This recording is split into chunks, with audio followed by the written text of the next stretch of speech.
Bismillahirrahmanirrahim. Assalamualaikum warahmatullahi wabarakatuh. Selamat pagi Sobat Republika, bertemu lagi dengan saya Lida di News Story Republika. Pada kesempatan kali ini kita akan membahas terkait utang luar negeri Indonesia yang terus meningkat, apakah itu berbahaya? Dan kita akan membahasnya dengan seorang ekonom dari Indef, juga seorang politikus dari Partai Amanat Nasional. Beliau juga adalah mantan anggota DPR RI dari Komisi 11 tahun 2004 sampai 2009. Bersama saya sudah hadir Pak Derajat Wibowo. Selamat pagi, Pak. Selamat pagi, Mbak Lida. Selamat pagi. Kabar baik ya, Pak? Alhamdulillah. Alhamdulillah. Bapak, kita akan membahas terkait data utang luar negeri Indonesia di tahun 2020 ini. Di tahun 2020 kemarin sudah keluar data terbaru per November yang menunjukkan datanya terus meningkat. Per November itu 416,58 miliar dolar AS atau sekitar 5.863 triliun rupiah. Dan porsinya sudah menempati 39,1% dari PDB. Itu juga meningkat dari posisi sebelumnya 38,8%. Dibanding tahun lalu juga terus meningkat ya Pak, dari Desember itu 403,46 miliar dolar AS dan 2018 375,43 miliar dolar AS. Bapak melihat peningkatan seperti ini bagaimana Pak? Apakah berbahaya ataukah apa yang perlu kita waspadai, Pak? Ya, terima kasih Mbak Lida. Sebelum saya uraikan lebih lanjut, mungkin di para pemirsa dan pembaca Republika, itu saya tegaskan dulu terminologinya ya. Oke. Ketika bicara utang, itu kadang orang campur aduk utang itu. Nah, kadang kita bicara utang itu adalah utang pemerintah. Nah, kalau utang pemerintah itu ada dua, ada utang dari dalam negeri, ada utang luar negeri. Utang luar negeri ada multilateral, ada bilateral, ya, ada SBN. Kemudian utangnya juga ada SBN, ya, surat berharga negara, ya. SBN-nya ini ada yang jatuh masuknya ke utang luar negeri, ada yang masuknya ke utang dalam negeri. Ya. Nah, kalau kita bicara utang luar negeri, maka itu terdiri dari utang luar negeri pemerintah dan juga kemudian utang luar negeri korporasi atau swasta, utang luar negerinya BUMN dimasukkan di kelompok swasta. Nah, jadi kalau utang luar negeri pemerintah dan BI itu yang terbesar punyanya pemerintah. Nah, seperti yang saya uraikan tadi, di dalam komponen utang luar negeri pemerintah itu ada SBN yang diterbitkan di dalam negeri, ada obligasi yang diterbitkan di dalam negeri, tapi dimiliki oleh mereka yang dikategorikan bukan penduduk orang luar negeri ya, yang punya atau lembaga luar negeri beli SBN di dalam negeri. Selain SBN atau obligasi yang diterbitkan memang di dalam bentuk dolar di luar. Jadi apa namanya? Itu mungkin terminologinya. Jadi yang kita bahas sekarang itu adalah utang luar negeri, di mana ada utang luar negeri pemerintah dan ada utang luar negeri swasta. Nah, di dalam swasta ada BUMN, di dalam pemerintah ditambahkan juga utang luar negeri BI. Nah, kalau kita lihat dari statistik utang luar negeri yang diterbitkan BI kemarin, itu sebenarnya banyak hal yang harus kita perhatikan ya, banyak hal yang perlu kita cermati ya. Tapi saya rasa mungkin saya akan fokus ke utang luar negerinya pemerintah dan juga kaitannya ke pandemi. Nah, kalau melihat posisi utang luar negeri pemerintah dan utang pemerintah, itu memang sebenarnya kita sudah harus mulai agak khawatir. Ya. Agak khawatir karena apa? Karena untuk utang pemerintah ya, di tahun 2019 itu kita membayar pokok dan bunga itu sampai lebih dari 51% pajak untuk utang pemerintah ini. Ya. Itu pokok dan bunganya kalau di catatan saya hitung totalnya adalah sekitar 685 triliun pokok dan bunga yang dibayar pemerintah di tahun 2019. Nah, di tahun 2020 ya, itu pokok dan bunganya itu saya hitung sekitar 728 triliun. Nah, realisasi pajak kita itu relatif rendah untuk tahun 2020.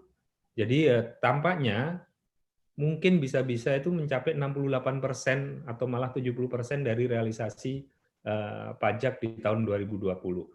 Jadi dari sisi pemerintah, ini saya belum bicara swasta ya, dari sisi pemerintah itu kita sudah saatnya berhati-hati, ya, saatnya mengerem utang. Memang kalau kita lihat dari rasio utang, baik utang luar negeri maupun utang utang lainnya, ya, itu masih relatif terkendali. Rasio utang luar negeri itu kalau datanya BI sekitar 38%. Kalau untuk utang keseluruhan pemerintah itu sekitar 41 nantinya di tahun 2021, ya. Itu masih di bawah batas 60% yang diatur undang-undang maupun yang disepakati sebagai batas aman. Kalau kita lihat totalnya, kelihatannya sepertinya aman, ya. Cuma masalahnya kita kan nggak hanya melihat total utang saja, ya. Kalau Mbak Lida punya utang, kan yang dilihat bukan hanya berapa sih total utang saya dibanding dengan nilai rumah saya, kan bukan hanya itu. Tapi berapa sih penghasilan saya yang harus saya pakai untuk bayar cicilan utang dan bunganya, kan? Nah, kalau kita melihat cicilan utang dan bunganya, untuk pemerintah karena pajaknya itu rendah, ya, penerimaan pajak kita itu sebagai rasio terhadap PDB itu rendah, maka ini sudah mengkhawatirkan, ya. Seperti yang saya sampaikan tadi, di tahun 2019 51,4% dari penerimaan pajak, ya, pajak loh ya, bukan perpajakan karena beda antara pajak dengan perpajakan. 51,4% dari penerimaan pajak itu habis untuk bayar pokok dan bunga utang. Tahun 2020 datanya masih belum final, ya, tapi kalau melihat angka-angka yang ada, bisa-bisa 68 atau 70% dari pajak itu habis untuk bayar pokok dan bunga utang. Jadi kita sudah harus mulai mulai mengerem untuk utang, termasuk utang luar negeri yang tadi ditanyakan oleh Mbak Lida. Betul, Pak. Lalu memang sebanyak hutang itu bunga, kalau beban utang RI terbesar itu kan memang ada pada SBN ya Pak, karena bunganya tinggi. Lalu dibandingkan negara lain juga demikian ya Pak.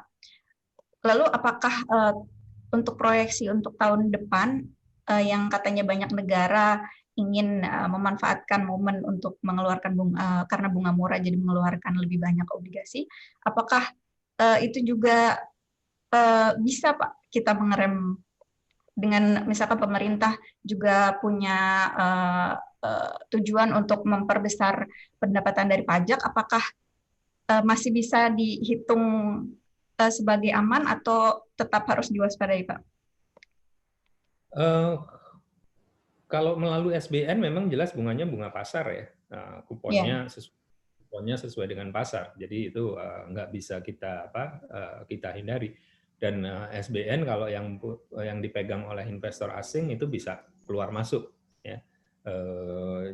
Dan saya melihat memang pemerintah rencananya mau menggenjot pembiayaan utang untuk tahun depan karena penerimaan pajak masih diperkirakan belum pulih, ya. Tapi ya tolong dipikirkan untuk sekarang saja itu bebannya sudah besar seperti yang saya sebutkan tadi, ya. Apalagi nanti gitu. Dan jangan lupa terkait pandemi ini pemerintah menambah utang luar negeri yang cukup signifikan, sehingga kita harus hati-hati. Mungkin saya sampaikan datanya ya. Jadi posisi utang luar negeri pemerintah per November 2020 itu dari data PI ya, itu naik sekitar 318 triliun posisi utang luar negeri ya. 318 triliun, tepatnya 22,74 miliar dolar. Nah, jika dibandingkan dengan posisi sebelum pandemi, ya, yaitu Maret. Indonesia kan mengkonfirmasi pandemi itu 2 Maret, ya, mengkonfirmasi kasus COVID 2 Maret. Jadi dibandingkan dengan posisi Maret, itu per November 2020 itu kita sudah ada tambahan utang luar negeri pemerintah 318 triliun. Dan memang pelonjakan ini sebagian itu disebabkan oleh kembalinya asing memegang SBN Indonesia. Ya. Jadi itu ada. Dan kalau dibandingkan secara neto, posisi asing itu hanya sedikit turun. Tapi justru yang lebih lebih perlu kita cermati ya, itu utang luar negeri dari pemerintah negara asing dan lembaga internasional itu naik 3 miliar selama bulan-bulan tersebut, selama pandemi itu. Naik 3 miliar dolar. Ya. Jadi ini dan kemudian juga satu lagi yang saya perlu tekankan ya, selama pandemi terkait dengan program pemulihan ekonomi nasional, Kementerian Keuangan itu sudah menerbitkan 11 surat berharga negara internasional SBN. Dan itu jumlahnya itu 7 miliar 2 juta dolar. Nah, ya. Jadi dalam rupiah itu sekitar 98 triliun. Jadi tambahan-tambahan ini kan akan menjadi beban bagi generasi mendatang begitu. Ya. Itu tambahan loh ya, bukan totalnya, itu tambahan-tambahan. Ya. Nah, jadi dengan tambahan seperti itu ya di tahun 2021 saya ingin menyarankan pemerintah sebaiknya lebih prudent lah di dalam pengelolaan APBN. Ya.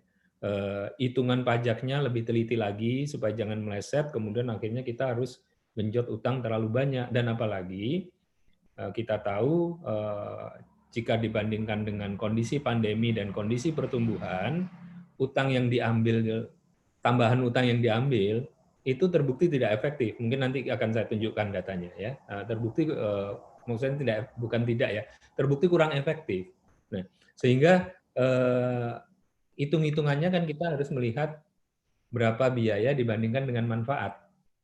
Nggak bisa hanya digrojoki utang terus gitu kan. Nah, karena itu saya ingin agar DPR nanti itu meninjau kembali ya APBN untuk 2021 ini, terutama seandainya nanti ada revisi APBN ya, supaya kita bisa lebih cermat di dalam menempatkan angka-angkanya, ya, lebih cermat di dalam menempatkan angka-angkanya. Nah, memang kuncinya akan tergantung apakah vaksinasi ini berhasil atau tidak. Kalau vaksinasi ini berhasil, mungkin ekonomi akan bisa cepat rebound. Ya, kalau vaksinasi berhasil, pandemi bisa terkendali, ekonomi cepat rebound, penerimaan pajak mungkin akan bisa lebih pulih lagi. Tapi kalau tidak, ya pemerintah harus ngitung apakah harus mengenjot utang lagi atau kita mengerem sebagian belanja. Nah, ini harus dihitung betul-betul dengan cermat.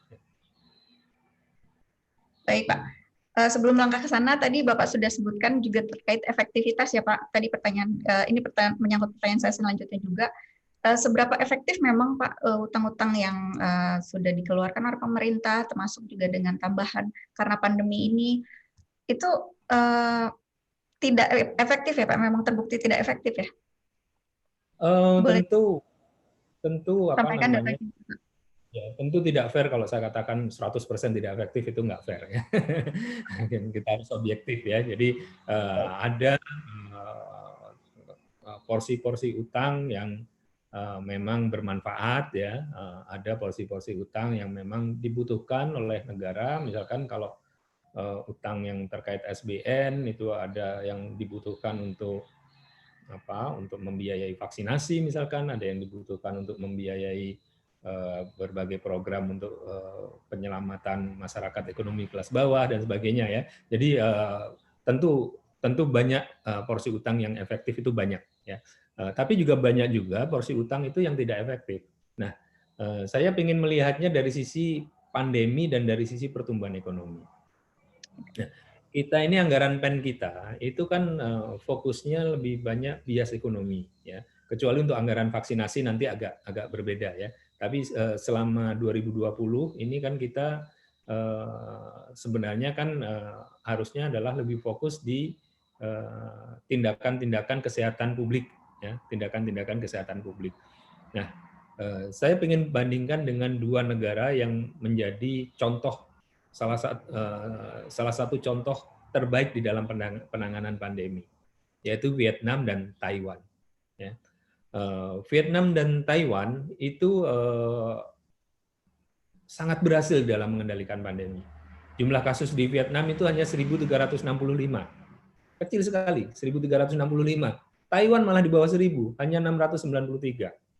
Dan yang lebih luar biasa lagi, ya, itu sudah beberapa bulan itu tidak ada lagi orang yang meninggal karena COVID di dua negara itu, ya. Beberapa bulan nggak ada orang yang meninggal karena COVID. Nah, kalau kita bagi dengan jumlah penduduk, ya, per 100.000 penduduk, jumlah kasus di Indonesia itu 72 sampai 149 kali lipat Vietnam dan Taiwan. Ini per per Desember 2020. Ya. Kemudian kalau kita kita lihat jumlah meninggalnya itu per 6 Desember ya itu ya. Itu 161 sampai 214 kali lipat ya. Nah, per Desember, per akhir Desember itu malah lebih lebih besar lagi. Nah, ini saya sampaikan datanya ya, per akhir Desember ya, per 31 Desember tahun 2020 ya, prevalensi COVID saya ulangi ya. Per 31 Desember 2020 ya, prevalensi COVID di Indonesia itu 81 sampai 180 kali lipat daripada Vietnam dan Taiwan. Ini dihitung per 100.000 penduduk. Ya. Kemudian mortality rate di Indonesia itu 202 sampai 270 kali lipat di Vietnam dan Taiwan.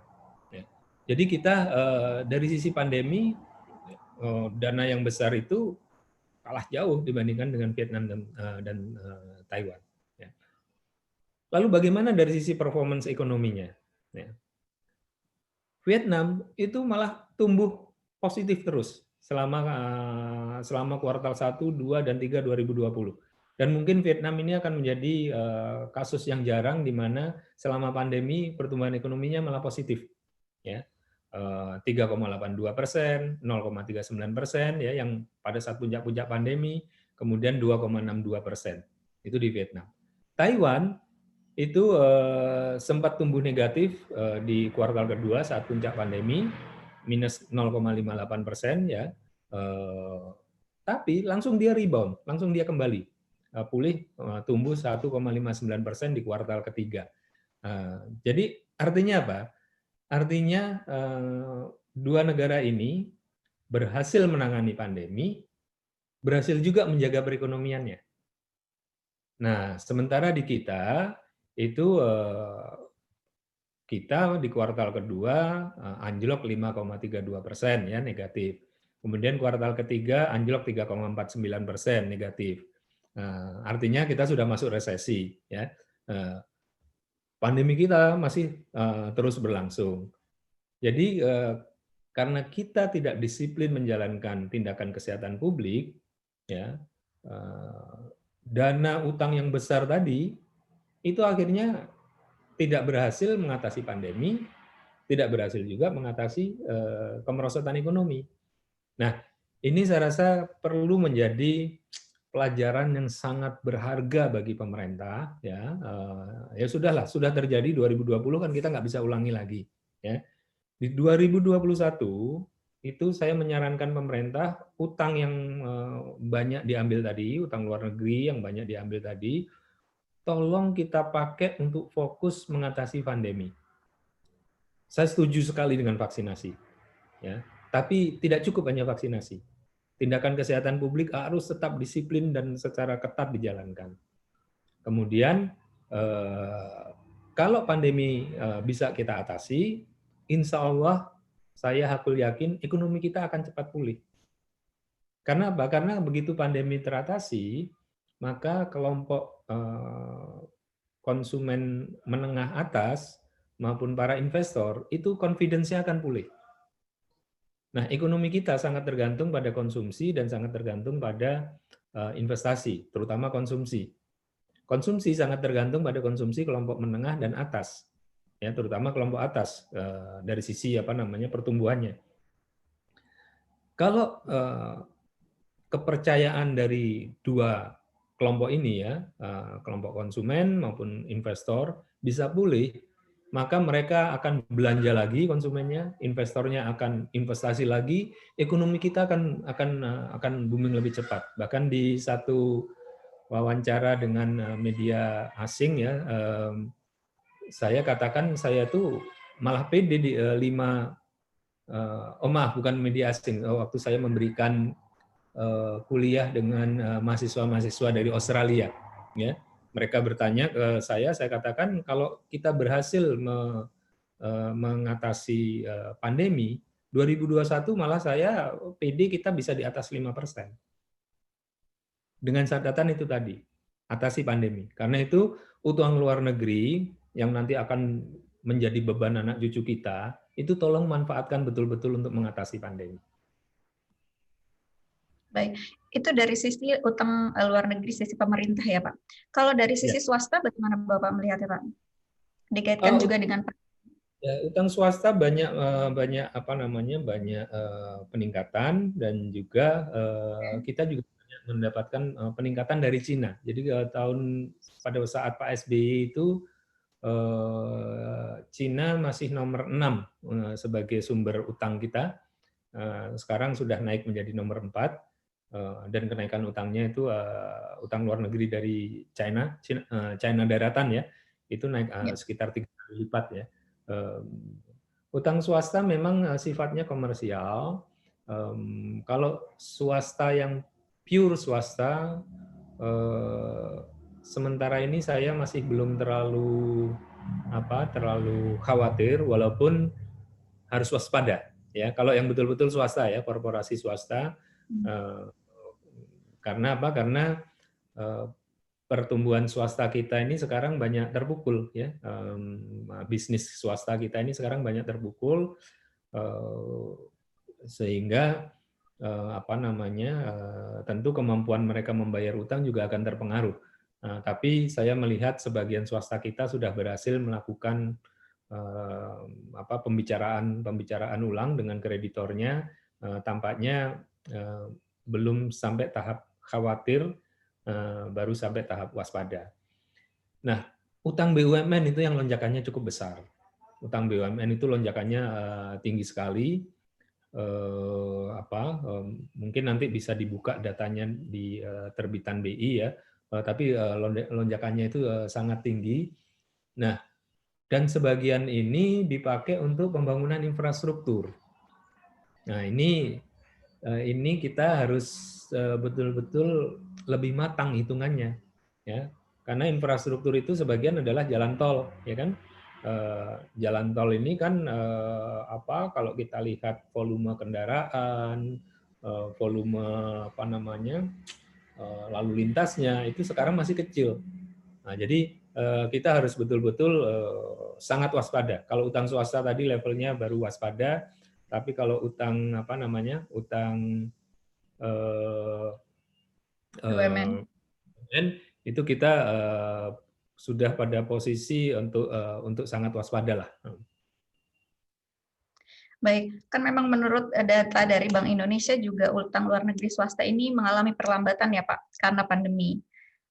Dengan membaiknya kondisi ekonomi 2021, insya Allah dengan vaksinasi, kemungkinan besar lembaga-lembaga swasta yang tadinya menahan untuk mengeluarkan surat utang di tahun ini di tahun kemarin akan melakukannya di tahun ini. Potensi peningkatan itu apakah melebihi batas harus diwaspadai itu, Pak? Sementara ini belum sih, karena biasanya ekonomi itu kalau habis terkena krisis itu akan rebound itu cukup besar, gitu ya. Jadi kalau memang reboundnya itu cukup besar, saya rasa masih relatif aman. Tapi dalam posisi waspada tadi, ya. Saya rasa itu mungkin kalau secara ringkas ya. Baik, kalau secara keseluruhan lagi Pak, kita kembali ke data total.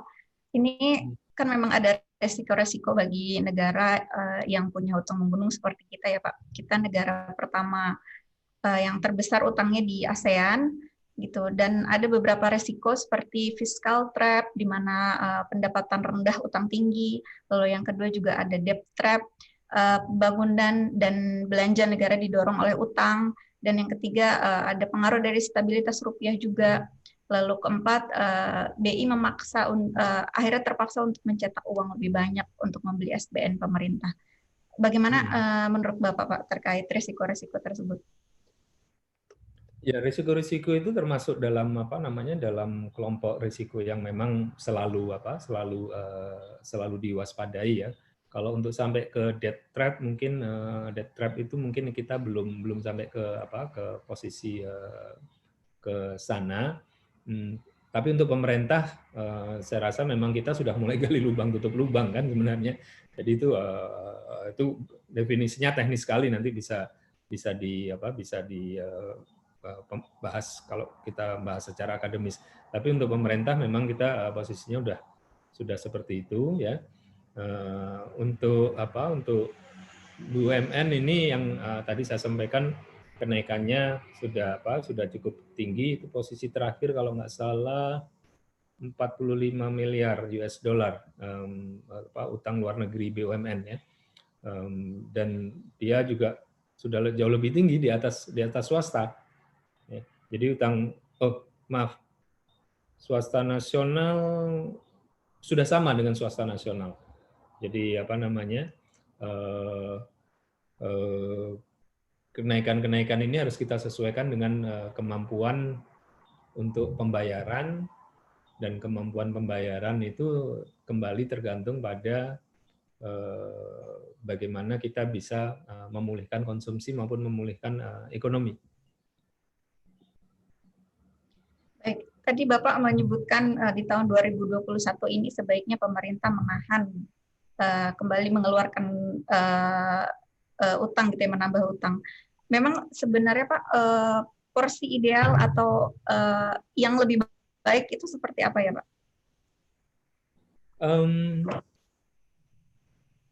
Kalau itu tadi, kalau dari sisi total utang, rasio utang per PDB itu sebenarnya masih aman, dan orang mungkin masih bilang ideal gitulah. Negara lain malah 100 kali lipat, ada yang 150 kali lipat begitu. Tapi masalahnya ini kesanggupan pembayarannya. Nah, jadi saya rasa memang perlu dipikirkan untuk kasarnya mematok berapa persen sih, maksudnya mematok bukan mematok secara legal gitu ya, tapi ancer-ancer begitu. Berapa persen sih kira-kira porsi pembayaran pajak yang bisa kita pakai untuk bayar utang, gitu, pokok dan bunganya, ya. Kalau sudah 50, apalagi kalau hitungan saya nanti benar, bisa 68-70% untuk 2020, itu saya rasa sudah nggak aman, ya.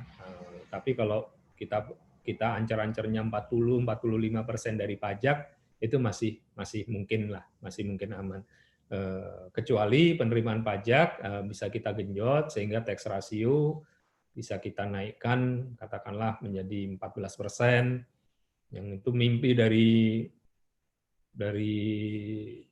sudah lama ya, sudah belasan tahun mimpi untuk menaikkan rasio itu, yang nggak berhasil juga, malah kita mengalami shortfall gitu. Nah, jadi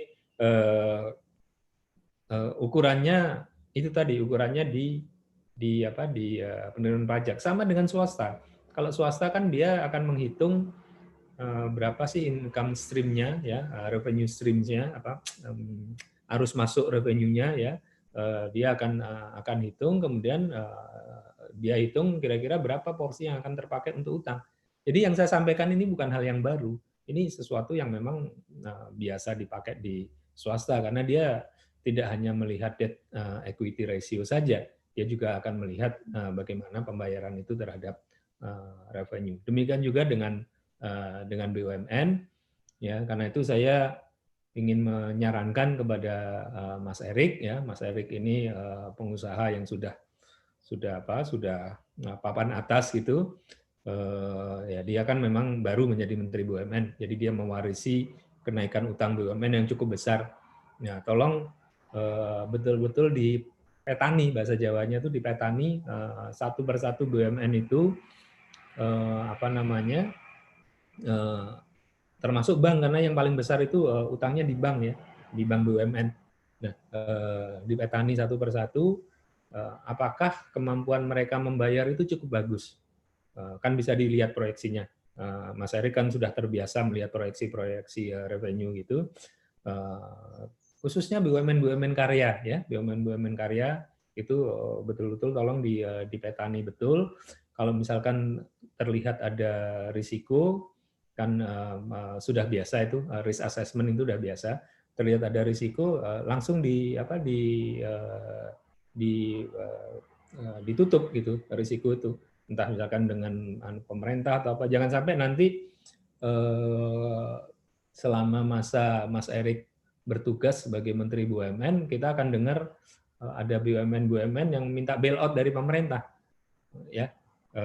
Jangan sampai ada seperti itu. Dan saya yakin beliau sangat mahir lah soal ini. Cuman nggak ada salahnya kalau kita sebagai teman mengingatkan, ya, supaya utang luar negeri maupun utang BUMN itu dipetani betul-betul. Baik Pak, selain penerimaan pajak, kan memang rasio pajak kita rendah ya, hanya 8-9%. Pendapatan juga tadi sudah Bapak sebutkan rendah. Ada tidak sih Pak langkah lain yang bisakah kita menghindari utang gitu dalam membiayai belanja negara? Dan apa saja mungkin? Kalau saya memang dari dulu itu nggak suka utang, baik untuk negara maupun untuk pribadi. Walaupun sebagai ekonom saya nggak bisa menafikan utang gitu, tapi paling nggak untuk pribadi saya nggak mau berhutang gitu, ya. Jadi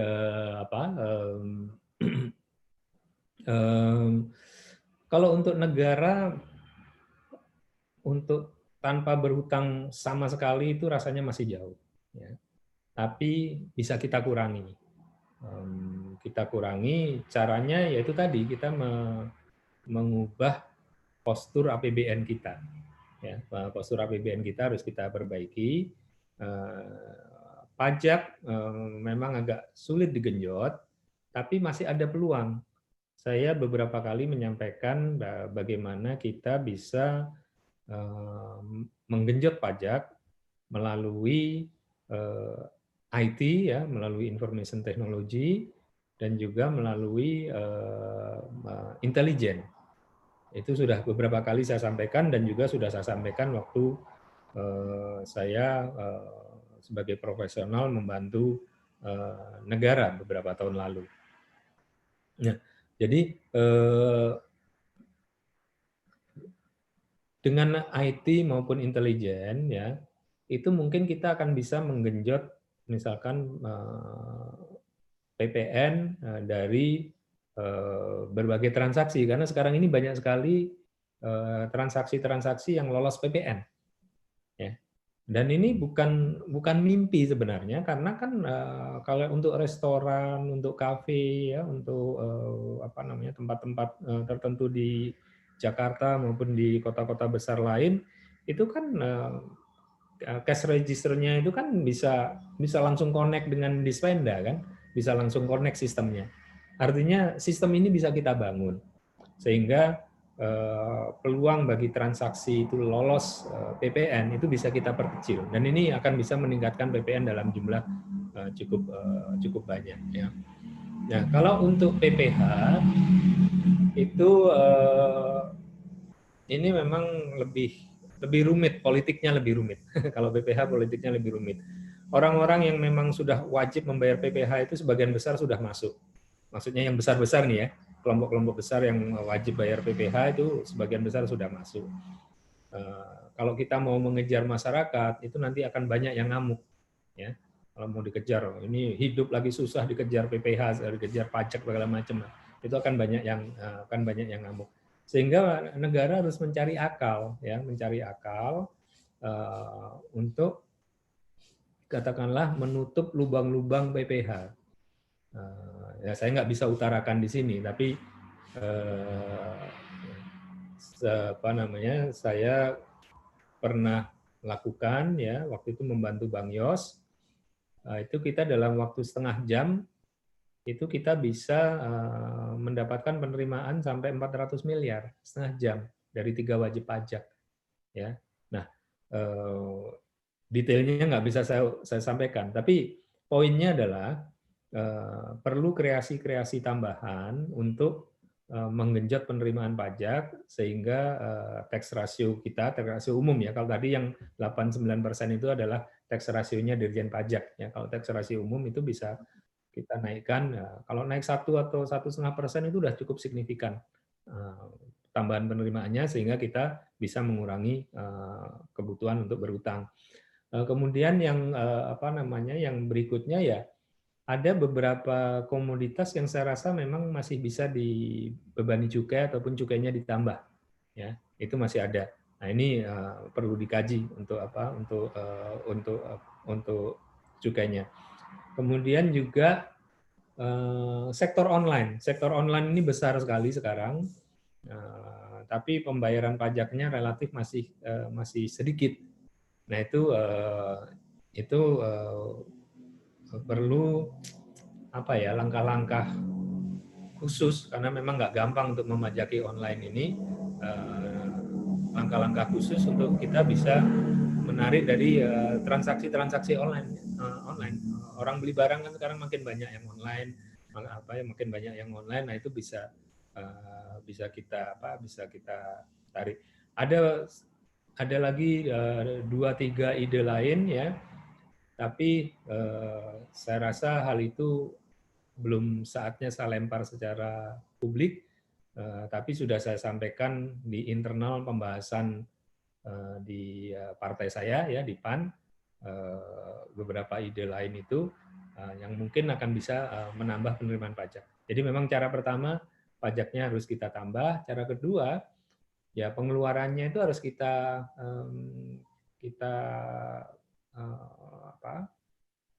lihat ulang, karena ada mungkin pos-pos penerimaan yang mungkin ada pos-pos belanja yang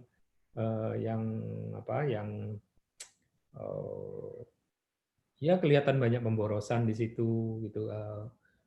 Ya, contohnya kita pembangunan jalan di Indonesia itu mahal sekali, pembangunan gedung itu mahal sekali dibandingkan dengan kondisi fisik yang ada.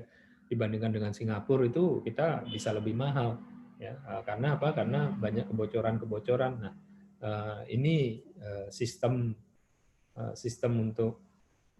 online untuk menekan kebocoran itu juga harus kita lakukan, sehingga antara penerimaan negara dengan pengeluaran bisa lebih kita seimbangkan, sehingga kebutuhan untuk berutang juga lebih kita kurangi.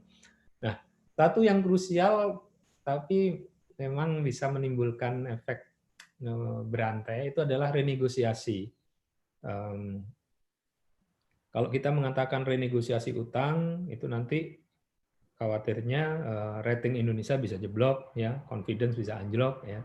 Karena orang begitu satu debitur itu minta renegosiasi, maka kesannya wah ini nggak sanggup bayar, gitu. Nah, tapi itu kan bisa dilakukan secara lobby yang relatif konfidensial, tertutup, ya. Dan kita bisa pakai beberapa kekuatan Indonesia sebagai bargaining power. Ya. Contohnya misalkan kan utang kita itu kalau dari sisi negara, utang luar negeri itu negaranya itu yang paling banyak sekarang Singapura.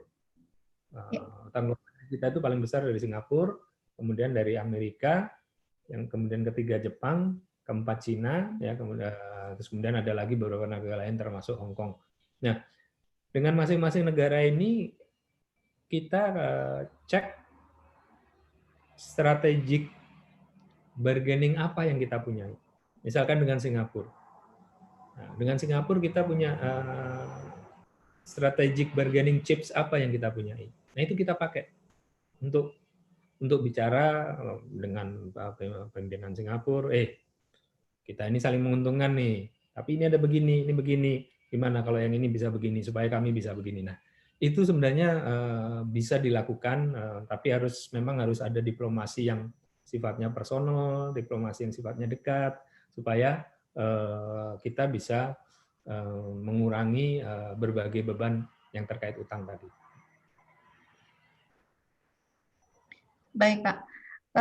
Kalau dilihat dari porsi, sekarang kan kita sudah di 39,1% ya, Pak. Dan ada batas menurut Undang-Undang Kementerian Undang-Undang tahun 2003 itu batasnya sampai 60%. Dan pada posisi apa sih, Pak? Dan negara-negara lain juga ada yang lebih kan, Pak, ada yang sampai 100%. Itu dalam kondisi apa sih, Pak, kita bisa mencapai porsi tertinggi dari hutang tersebut, kondisi ekonomi seperti apa yang dibutuhkan? Oh, kalau untuk ke 60% ya mungkin pertumbuhan ekonomi kita harus seret, kemudian utangnya melonjak gitu ya, sehingga rasionya akan capai ke 60%. Tapi saya justru pengen melihat kita jangan ngejar 60%-nya, karena nanti kasihan generasi-generasi berikutnya ya, kasihan anak cucu kita, karena utang yang dibuat atau kesalahan manajemen utang yang dibuat di masa lalu, generasi sekarang yang membayar. Saya kasih contoh misalkan utang BLBI maupun obligasi rekap. Ya. Yang dulu saya kritisi di tahun 2002-2003 dan saya membantu Pak Kwik waktu itu Menteri Bappenas ya, Menteri PPN, Perencanaan Pembangunan Nasional dan Kepala Bappenas. Kita bantu secara free karena bantuan antar teman gitu aja.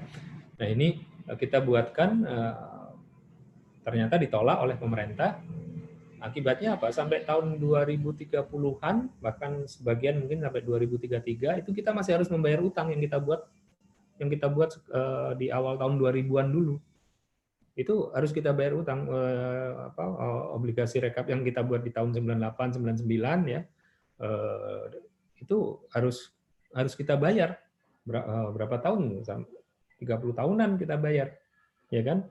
Nah ini utang yang kita buat sekarang mungkin harus dibayar oleh anak cucu kita sampai 30 tahun, 50 tahun ke depan. Nah ini harus kita pikirkan ya, nggak bisa kita hanya melihat ya udahlah nanti toh itu urusan pemerintah yang akan datang untuk mikirin, nggak bisa seperti itu. Nah karena itu saya ulangi lagi yang di depan saya sampaikan, kita jangan hanya melihat ke batas 60%-nya tadi, tapi kita lihat juga berapa sih porsi penerimaan negara yang kita pakai untuk bayar utang, sehingga APBN kita itu jadi lebih sehat. Karena apa? Karena sebagian dari belanja itu adalah untuk bayar utang tadi. Kan jadi kayak lingkaran setan kan ya. Kita buat utang, kemudian kita harus bayar, karena pajaknya nggak cukup, akibatnya kita harus berutang lagi untuk bayar utang, dan terus demikian. Nah, itu nanti ya jatuhnya bisa-bisa masuk ke debt trap tadi kita. Jadi memang PR-nya tingkatkan dulu pendapatan ya, Pak. Baru boleh berutang lebih gitu ya, Pak. Dan terakhir nih Pak, ada satu pertanyaan menggelitik nih Pak. Pak Didi Rahmini kemarin sempat menyebut katanya ada jumlah pokok hutang yang disembunyikan oleh pemerintah, di mana pemerintah hanya mengumumkan kewajiban bunga utang APBN saja. Itu menurut tanggapan Bapak gimana Pak? Ya mungkin memang transparansi soal utang ini harus ditingkatkan. Ya. Saya dulu waktu di DPR saya pernah membuka mengenai persyaratan utang dari ADB ya, di mana untuk mencairkan utang saya lupa $150 juta kalau nggak salah, kita harus menjual 15 atau 16 BUMN. Nah itu kan nggak benar. Jadi memang transparansinya harus ditingkatkan. Soal berapa yang disembunyikan, biar Pak Didi lah yang menjelaskan. Tapi negara perlu transparan. Datanya BI sih relatif sudah banyak transparan ya. Tapi terms-nya, persyaratan-persyaratan itu kan juga belum dibuka, apalagi selama pandemi ini kan utang yang non SBN ya, utang dari kreditur pemerintah maupun lembaga multilateral itu naik. Nah, jadi ini sebaiknya datanya dibuka, karena toh yang membayar utang nanti itu bukan pejabat-pejabat yang sekarang naikkan utang gitu loh. Jadi yang saya wanti-wanti betul ya, pejabat-pejabat negara yang teken utang, siapapun Anda ya, ketika Anda teken utang itu tolong diingat bukan Anda yang bayar nanti. Ya. Rakyat generasi mendatang yang bayar gitu loh. Sehingga dan nanti kalau rakyat generasi mendatang nggak puas, ya ini kalau kita sebagai orang Islam kan nanti kita dimintain pertanggungjawaban, gimana kalau mereka nuntut kita di akhirat gitu loh. Weh, itu Pak Menteri yang dulu, Pak yang dulu saya enaknya bikin utang, ya Allah saya nggak terima, karena saya akhirnya pajak saya harus banyak. Tolong dipikir sampai sejauh itulah. Nah, jadi supaya kita lebih hati-hati di dalam berutang. Oke, siap Pak. Untuk tahun 2021 Pak, ada pesan Pak selain menahan berutang kembali? Ya pesan saya yang terutama tolong atasi pandeminya dulu, karena itu kunci. Ya, sebenarnya banyak hal yang ingin saya sampaikan soal vaksinasi, tapi mungkin nanti di kesempatan lain. Ya, tolong tingkatkan edukasi publik tentang vaksinasi, ya, karena banyak sekali informasi yang berseliweran, ya, sehingga uang-uang hasil utangan itu pakailah untuk mengedukasi publik supaya masyarakat tahu betul proses vaksinasi ini, sehingga masyarakat siap dengan vaksinasi, sehingga dengan begitu nanti transmisi virus bisa kita kurangi, ekonomi bisa tumbuh lagi, ya, konsumsi tumbuh, investasi tumbuh, pajak tumbuh lagi, sehingga negara nggak perlu lagi ngenjot utang lagi. Karena yang saya baca kan katanya pembiayaan utang akan digenjot lagi di tahun 2021. Jangan gitulah, pikirnya kita selesaikan pandeminya dulu, utang itu taruh di porsi terakhir lah utang itu. Ya. Kalau bisa dihindarkan, tapi taruhlah di porsi terakhir. Itu mungkin pesan saya, Mbak. Baik, terima kasih banyak Bapak atas jawaban dan insight-nya. Demikian Sobat Republika, terima kasih sudah bergabung sampai sekarang. Nanti kita ketemu lagi di episode-episode selanjutnya. Terima kasih Pak Derajat, semoga sehat selalu di masa pandemi. Terima kasih. Assalamualaikum warahmatullahi wabarakatuh.